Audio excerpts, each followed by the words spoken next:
Bonjour et bienvenue à cette capsule InfoNégo qui tient à vous informer de la teneur des cahiers de revendications qui seront présentés à l'employeur au cours de la négociation qui s'en vient pour le renouvellement de la convention collective 2019-2023. Tout d'abord, il y a une mise en contexte à faire, en fait, c'est que la négociation de la dernière convention collective a permis de tester une nouvelle façon de négocier selon le principe de la négociation basée sur les intérêts. Cette façon de faire-là a réussi à nous permettre de sauver du temps lors des pauses de négociation, notamment en lien avec les clauses à caractère normatif. Elle aura aussi permis de mettre en place un dialogue orienté vers la recherche de solutions avec l'employeur. Et fort de ce renouveau dans les relations de travail avec l'employeur, nous envisageons de reconduire l'expérience pour la négociation à venir. Bien conscient que cette méthode-là a ses limites lorsqu'on arrive à parler notamment du volet monétaire, nous envisageons tout de même de faire le maximum d'avancées que la négociation basée sur les intérêts va nous permettre au cours de la négociation à venir. Sachant très bien que nous devrons avoir recours à la méthode traditionnelle de négociation tout le temps, nous espérons tout de même régler le maximum d'enjeux par le biais de la négociation basée sur les intérêts. Nous avons recueilli des données à l'occasion des consultations réalisées auprès des militants de la structure syndicale, la compilation des cahiers de consultation à laquelle vous avez participé et la lecture de la prochaine conjoncture de négociation ont permis de dresser le portrait des différents enjeux irritants au travail qui touchent les membres du SFPQ de toutes les accréditations CEPAC. Contrairement à la pratique usuelle, vous remarquerez qu'il n'y a pas d'énoncé précis sur les points à changer. On n'a pas défini les articles de convention collective qu'on veut changer dans la convention collective pour ça.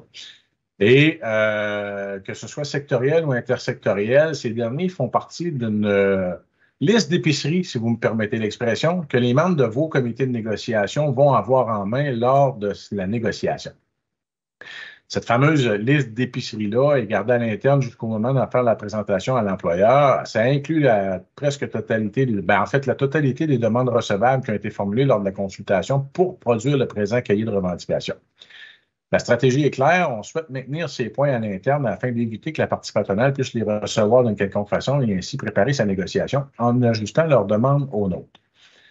Cette nouvelle approche demande une ouverture à la fois de la part de l'employeur, mais aussi de la part des militants engagés du SFPQ et tout particulièrement de ceux qui participeront au processus de négociation.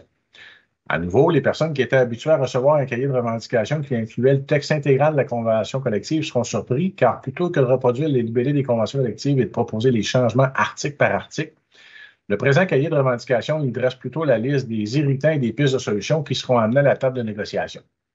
Pour mieux représenter les préoccupations des membres, les irritants au travail sont présentés sous trois grands enjeux qui seront abordés à la table de négociation. Le premier point qu'on va aborder, c'est la diminution du revenu disponible. Depuis plusieurs conventions collectives, les échelles salariales se font rattraper par le salaire minimum. Du coup, la CEPAC met en place des stratégies pour rémunérer la totalité des personnes salariées au-dessus du salaire minimum permis par la CNESST. Ces ajustements consistent pour la plupart à corriger les échelles salariales des plus bas salariés sans ajuster celles des salariés qui sont au-dessus du salaire minimum. À cela s'ajoute la hausse du coût de la vie qui a été supérieure aux augmentations consenties par la CEPAC et autorisées par le Conseil du Trésor lors du dernier renouvellement de convention collective. Enfin, le recours à des primes et des montants forfaitaires vient lourdement impacter le revenu disponible futur des membres de la CEPAC puisque les montants forfaitaires d'une année donnée ne suivent pas l'individu au cours de sa progression de carrière. De surcroît, ces montants ne sont pas toujours considérés comme des revenus assurables aux yeux de l'assurance-emploi, ni admissibles au fonds de pension qu'elle régolte. Autant de facteurs qui viennent diminuer le revenu admissible des membres en période de non-emploi ou encore à leur retraite. Il en résulte depuis de nombreuses années une diminution de votre pouvoir d'achat pour l'ensemble des salariés de la CEPAC, tant en période d'emploi, de non-emploi que de votre future retraite. L'ensemble des mesures permettant un rattrapage salarial se déclineront dans cet enjeu qui est la diminution du revenu disponible. Notez que l'essentiel de la demande concerne le rattrapage salarial et d'établir un écart entre le salaire minimum et le bas de la structure salariale de la CEPAC de 4 et que cet écart soit maintenu dans le temps. À cet écart s'ajoute un pourcentage d'augmentation annuelle qui sera demandé de 3 Le principe étant qu'on veut que la structure salariale ait toujours un écart constant avec le salaire minimum et faire en sorte que le salaire minimum ne puisse plus rattraper les grilles salariales de la CEPAC. À ça aussi, on va ajouter les bonifications des primes, les améliorations des disponibilités, des primes de disponibilité. Tout ce qui touche le volet salarial, en fait, va se retrouver dans les demandes qui sont en lien avec la diminution du revenu disponible. Le deuxième point fait état de la facilitation de la vie personnelle et familiale. On sait depuis de nombreuses années, outre le salaire, les conditions de travail offrant de la souplesse aux employés font également partie des critères de sélection d'un employeur plutôt qu'un autre. Le vieillissement de la population implique aussi une plus grande flexibilité de la part des employeurs afin d'accommoder les gens qui supportent leurs proches en fin de vie. Notons que de plus en plus d'acteurs du marché du travail désirent bonifier leur vie personnelle par la poursuite d'études ou un plus grand besoin de temps personnel pour conserver un sain équilibre entre leur vie privée et leur vie professionnelle. L'offre de la part de l'employeur d'un service à la clientèle en continu ne doit pas devenir un frein à ces souplesses. C'est à ces besoins que les demandes se rattachant au présent enjeu viendront répondre. Au cœur de cet enjeu principal, on trouvera notamment, mais sans s'y limiter, les demandes concernant les primes de soir, de nuit, de fin de semaine, la facilitation d'absence pour venir en aide à un proche, la facilitation de demande de congé sans solde, de congé sans solde partiel ou de travail à temps partiel pour études et la bonification des jours de congé, des jours de maladie et d'affaires personnelles. Enfin, le troisième point, qui est la fidélisation du personnel, nous amène à tenter de trouver des solutions qui vont faire en sorte qu'il y ait un roulement de personnel moins élevé et finalement une surcharge de travail moins grande pour le personnel en place. Le fort taux de roulement des dernières années ne peut à lui seul s'expliquer par l'arrivée sur le marché du travail d'une génération qui papillonne d'un emploi à l'autre. Il y a divers enjeux qui expliquent aussi l'absence de ce sentiment de fierté et d'attachement profond, si commun au personnel de la CEPAC, à l'égard de leur établissement.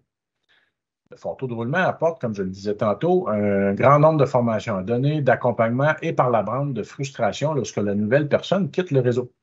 Le manque de reconnaissance de la part importante du personnel en place de longue date est un sentiment qui a été énoncé à maintes reprises au cours des dernières conventions. Le sentiment général étant qu'il n'y en avait que pour les nouveaux venus, sans égard aux piliers du service dans les différents établissements. C'est à cet enjeu que la fidélisation du personnel veut s'attaquer, c'est-à-dire recréer une perspective de carrière intéressante afin que les nouveaux d'aujourd'hui envisagent sérieusement de devenir les piliers de demain. Cet enjeu vient répondre aux besoins d'équité exprimés fortement par le personnel en place depuis longtemps et qui n'a pas pu se prévaloir de la possibilité de la reconnaissance de l'expérience à l'embauche.